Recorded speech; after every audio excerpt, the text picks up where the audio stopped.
தக்காளி ஊறுகாய் எப்படி செய்யலான்னு பார்க்கலாமா? அதுக்காக 1 கிலோ ஆப்பிள் தக்காளி, 1/2 கிலோ நாட்டு தக்காளியை வாஷ் பண்ணிவிட்டு தொடச்சிட்டு கட் பண்ணி வச்சுருக்கேங்க. அதுக்கப்புறமா ஒரு கடாயில் 3 ஸ்பூன் கடுகு, 1 ஸ்பூன் வெந்தயம் சேர்த்து வறுத்துட்டு ஆறுனதுக்கப்புறம் மிக்ஸி ஜாரில் சேர்த்துட்டு பவுடர் பண்ணி எடுத்துக்கலாங்க. அதுக்கப்புறம் கடாயில் கட் பண்ணி வச்சுருக்க தக்காளி, ஒரு பெரிய நெல்லிக்காய் சைஸ் அளவு புளி சேர்த்துட்டு மிக்ஸ் பண்ணி விட்டுக்கலாங்க.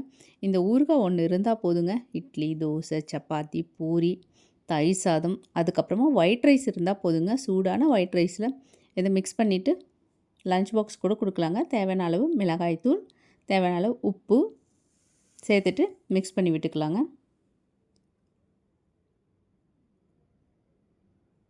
பாருங்கள், நல்லா மிக்ஸ் ஆகிடுச்சு. இன்னும் நல்லா திக்காகணுங்க.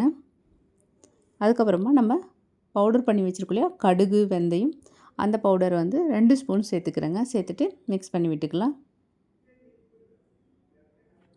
பாருங்கள், நல்லா திக்காகிடுச்சு. இந்த ஸ்டேஜில் ஃப்ளேமை ஆஃப் பண்ணிவிட்டு இதை ஆற விட்டுக்கலாங்க. அதுக்கப்புறமா ஒரு கடாயில் எண்ணெய், கடுகு, நல்லெண்ணெய் தான் விட்டுக்கணுங்க. அதுக்கப்புறம் பூண்டு சேர்த்துட்டு கருவேப்பிலை சேர்த்துக்கலாங்க. நல்லா பொன்னிறமாக வதக்கிக்கலாங்க.